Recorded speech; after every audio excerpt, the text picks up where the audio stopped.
وطر تہجد میں پڑھنا۔ سوال: وطر تہجد میں پڑھ سکتے ہیں؟ سنا ہے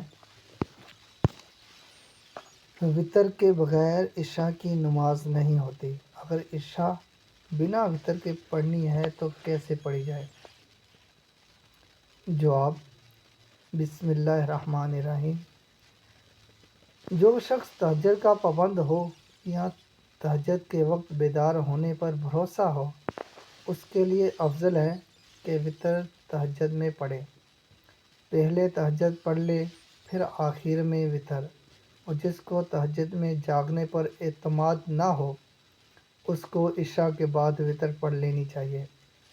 اور آپ نے یہ جو سنا ہے کہ وطر کے بغیر عشاء کی نماز نہیں ہوتی، اگر مراد اس سے یہ ہے کہ عشاء کی فرض نماز کی صحت تو وطر پڑھنے پر موقوف ہے تو یہ غلط ہے۔ ایسا کوئی مسئلہ نہیں ہے۔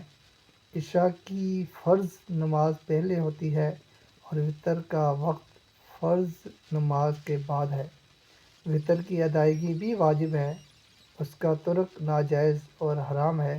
پہلے عشاء کی فرض نماز پڑھیں، پھر سنت، پھر وطر۔